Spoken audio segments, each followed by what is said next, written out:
Bienvenue pour vivre cet instant des paroles de la vie éternelle. Les paroles de la vie éternelle que nous donne Jésus. À lui seul nous ouvre les chemins de la vie éternelle, contrairement à la condamnation de l'Éternel des armées qui disait « empêchant l'homme de vivre éternellement ». Nous sommes aujourd'hui le 24 août 2025 et je suis venu au nom de la parole de la vie éternelle donnée par Jésus-Christ. Je suis venu te dire que ce jour est pour toi un jour de grâce. Ce jour du 24 août 2025 est pour toi un jour de grâce, un jour de bénédiction. Si tu reçois la présence de Jésus-Christ dans ta vie, si tu détiens dans ta vie la présence du Seigneur Jésus-Christ, chaque instant est pour toi un instant de grâce. Là, Jésus-Christ, c'est le promoteur de la grâce. S'il est présent, il fait grâce. Et j'aime bien dire, si Jésus-Christ te fait grâce, tu vas être aussi en mesure de faire grâce aux autres, de faire grâce à ceux qui te font du mal. Jésus-Christ te pardonne, et toi, tu vas aussi pouvoir pardonner à ceux qui t'ont blessé, ceux qui t'ont injurié, ceux qui te font souffrir, ceux qui sont en train de te faire souffrir. Tu as, en Jésus-Christ, le pouvoir de leur accorder le pardon. Et je vais revenir sur ce texte de Matthieu 13, verset 53, qui dit « Jésus, ayant achevé de dire ces paroles, il partit de là et s'étant rendu dans sa patrie, dans son village, enseignait dans la synagogue, de sorte que ceux qui l'entendent dire étaient étonnés et disaient d'où lui viennent cette sagesse et ces miracles. Ils ont vu Jésus comme ils ne l'ont jamais vu. Ils ont connu Jésus qui vivait dans le village, qui travaillait avec son père le charpentier. Ils connaissaient Jacques, connaissaient Jacques, Simon, Joseph et Jude. Ils les connaissaient, les frères de Jésus. Il dit, ne sont-ils pas ses frères? Ils connaissaient aussi les sœurs de Jésus, on ne nous donne pas les noms. Mais il dit, ces sœurs ne sont-elles pas parmi nous? D'où lui viennent donc toutes ces choses? Jésus-Christ n'était pas comme ses frères et sœurs. Jésus-Christ était l'envoyé de Dieu le Père, avec la mission d'apporter à l'humanité les paroles de la vie éternelle. Jésus-Christ était doté du pouvoir, de la toute-puissance de Dieu pour accomplir des miracles que les autres ne pouvaient faire. Jésus lui-même va dire, tout pouvoir m'a été donné dans les cieux et sur la terre. Ils disent, mais d'où lui viennent-ils toutes ces choses? Et ces gens n'ayant rien compris, le texte dit, Jésus était pour eux une occasion de chute. Ils ne comprenaient rien. Ils étaient perdus. Il était perdu. Jésus ne pouvait pas accepter qu'il soit le fils du charpentier, qui aurait été le fils du sacrificateur ou un scribe, le fils du souverain sacrificateur, qui serait venu pour faire des choses. On dit, ah oui, il a fait des hautes études, il a des connaissances, il a le pouvoir. Mais non, le fils du charpentier, au lieu d'aller dans les écoles rabbiniques, comme les autres, il travaillait du bois avec son père, pour subvenir aux besoins de la famille. À la mort de son père, il était chargé de famille. Il continuait à travailler dans le métier de son père pour nourrir sa famille. Et d'un coup, lorsque son temps est accompli, il est entré en plein dans son ministère, dans l'œuvre pour laquelle le Père l'avait envoyé sur la terre. Et les autres ne comprenaient pas, ces gamins qui étaient parmi nous. D'où ils viennent toutes ces choses. C'était pour eux une occasion de chute, ils ne comprenaient pas.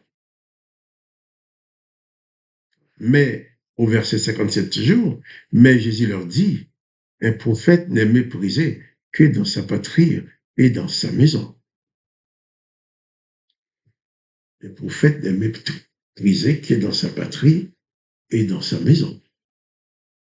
Parce que les gens vous disent, mais ce petit gamin, on le connaissait. On le voyait jouer avec les autres, on le voyait travailler avec son père, on le voyait travailler 10 mois avec son père. Ses sœurs sont là, ses frères sont là. Qui est-il? Ce n'est pas un grand rabbin, ce n'est pas un grand sacrificateur, ce n'est pas un scribe. Il n'a pas la prestance de tous ces gens-là. D'où lui viennent ces pouvoirs, d'où lui viennent ces choses. Et les gens étaient dans l'incrédulité. Ouais, c'est le petit Jésus qu'on connaît là, du quartier, qui fait tout ça. C'est pas normal. Qui est-il? Le texte nous dit que Jésus leur adressant la parole, leur disant, un prophète n'est méprisé que dans sa patrie et dans sa maison. Quand tu donnes ta vie à Jésus-Christ, si même ceux de ta maison ne veulent pas te comprendre, n'arrivent pas à te comprendre, il ne faut pas renoncer à Jésus-Christ pour plaire aux membres de ta famille. Car c'est même membres de ta famille que tu vas vouloir plaire en renonçant au service de Jésus-Christ. Quand tu vas tomber, ton corps va tomber par terre. Ils vont pleurer un bon coup. Ils vont mettre ton corps dans les trous. Après, ils vont boire un coup. Ils vont faire un petit repas. Votre famille peut se retrouver un petit peu dans le chagrin de ton départ. Mais toi, tu seras seul dans le trou. Ils ne vont pas partir avec toi. Si toi-même, tu n'as pas préparé ton âme pour rencontrer le Dieu le Père, tu n'avais pas préparé ton âme pour entrer dans la place que Jésus-Christ prépare pour toi, mais tu seras seul dans le désarroi. Tu seras seul. Une fois que tu quittes ton corps, tu es seul. Ta femme, tes enfants, tes parents ne pourront rien pour toi. Donc, il est bien d'être en harmonie, de faire le maximum pour être en harmonie avec ta femme, avec ton mari, avec tes parents, avec tes enfants. Mais il ne faut pas accéder à cette harmonie au prix du renoncement à la présence de Jésus-Christ dans ta vie. Nous avons lu dans les paraboles, Jésus-Christ disait même que sa présence, la place qu'il est en train de te préparer dans le royaume de Dieu le Père, il a comparé, il a dit, c'est comme un collecteur de perles qui cherche des perles rares, qui découvre un jour une perle qu'il n'avait jamais vue, d'une très grande valeur. Il a vendu tout ce qu'il avait pour acheter cette perle-là. Il a parlé d'un gars, d'un homme aussi, qui a découvert un trésor dans un champ. Il a vendu toute sa fortune pour acheter ces champs. Eh bien, Jésus-Christ, mieux vaut tout perdre et garder Jésus-Christ. Parce que ta vie éternelle, ce n'est ni ta femme, ni tes enfants, ni tes amis, ni tes parents qui peuvent te la donner. Il n'y a que Jésus-Christ. Donc, Jésus-Christ lui-même n'était pas compris dans sa famille. Même ses frères, à certains moments, se sont moqués de lui. Dit, tu veux te faire voir, va à Jérusalem, va te montrer là-bas. Mais Jésus n'a pas renoncé à sa mission de plaire à sa famille. Comme si tu crois en Jésus-Christ, tu dois être bon avec ta famille, tu dois honorer ta famille, tu dois faire en sorte que tu sois le meilleur père possible, le meilleur mari possible, la meilleure épouse possible, le meilleur enfant possible. Mais à condition que cela ne te détache pas de Jésus-Christ. Et à la présence de Jésus-Christ, la présence des paroles de Jésus-Christ est plus importante pour toi que autre chose, que toute autre personne. Car quand tu vas quitter ton corps, il n'y a que ce que tu es en Jésus-Christ qui va rester. Tout le reste disparaîtra. Un grand monsieur, avec des richesses, un grand travailleur, qui possède des choses, qui a construit, qui a fabriqué, tout ça ne vaudra rien du tout.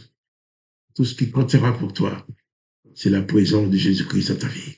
C'est ce que tu auras fait de Jésus. Donc, que veux-tu faire de Jésus? Fais de Jésus, je te conseille, ton maître, ton sauveur, attache-toi à lui, au-delà de toutes choses. Quoi qu'il puisse arriver, n'abandonne pas la présence de Jésus-Christ pour rien au monde. Car c'est la seule vraie richesse que tu détiens dans ta vie.